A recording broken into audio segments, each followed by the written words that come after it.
What if the real reason most students struggle with money has nothing to do with low income, bad luck, or lack of discipline, but instead comes from a story they were taught long before earning their first paycheck? Most students believe they're bad with money because they don't make enough of it, because prices are high, or because saving just isn't realistic right now. But here's the mystery no one talks about. Millions of students earn money, receive aid, or take loans, and still end every semester asking the same question: where did all my money go? It feels random, chaotic, like money simply disappears without warning, but it isn't random at all. There's a system behind it, a pattern that quietly drains student finances again and again. And that system starts with how students are taught to think about money in the first place. To understand how to save money as a student, we have to go back before budgeting apps, side hustles, and even credit cards. We have to look at how student life itself slowly became a financial trap that feels normal while you're inside it.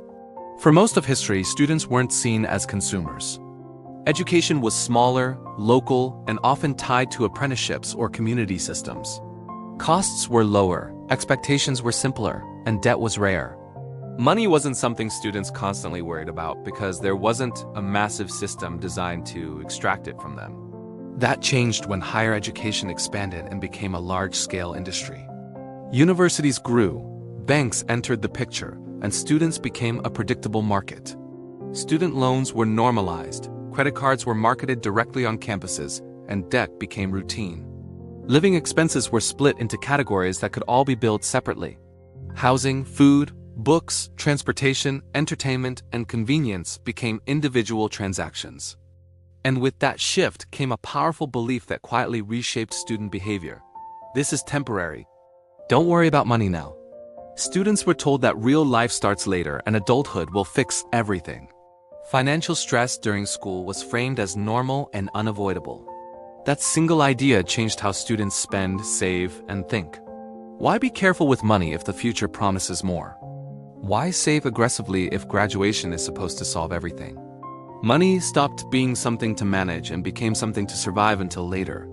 Once this belief took hold, the system expanded fast. Students usually earn money in small, predictable chunks.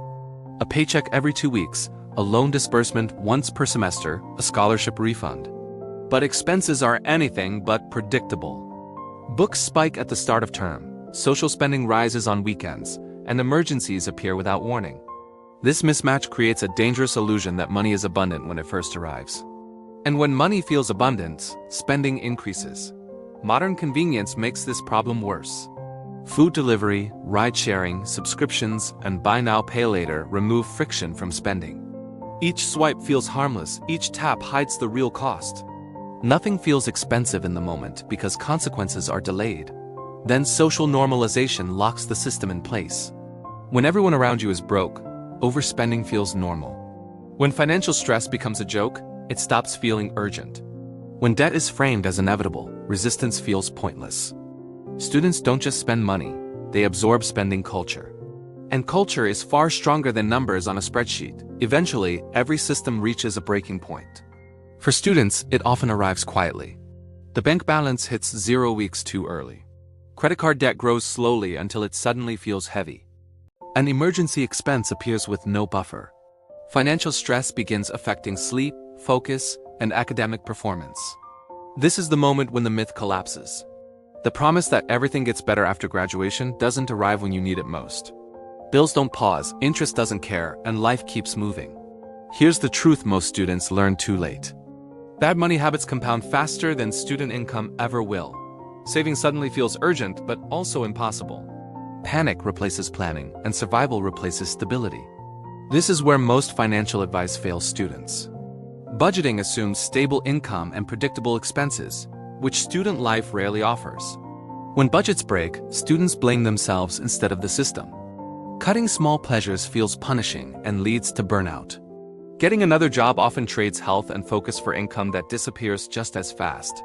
These fixes treat symptoms, not causes, and that's why they never last. The real turning point comes from understanding how student money actually works. Saving as a student isn't about restriction, it's about control, timing, and systems. Student money arrives in bursts, so saving must happen immediately. The moment money comes in, a portion disappears into savings first. Even if it's small, this reverses the default system. Decision fatigue is another hidden enemy. Students make hundreds of decisions every day, and willpower alone always fails. Fewer financial decisions lead to more savings. Automation and pre-planning remove temptation before it appears. You don't save by resisting temptation, you save by never facing it. Lifestyle inflation is another quiet trap.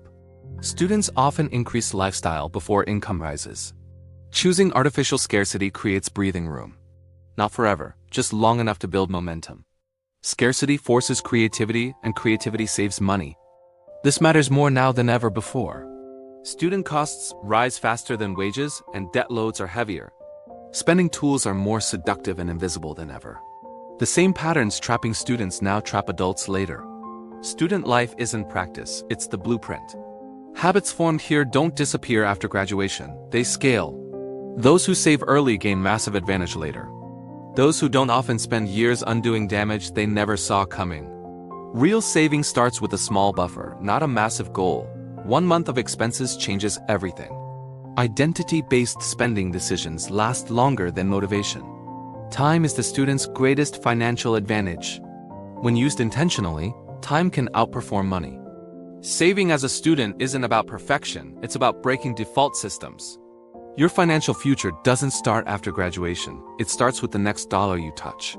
And if you want more videos like this, deep dives into the psychology and systems behind money, make sure to subscribe, hit the like button, and share your thoughts in the comments.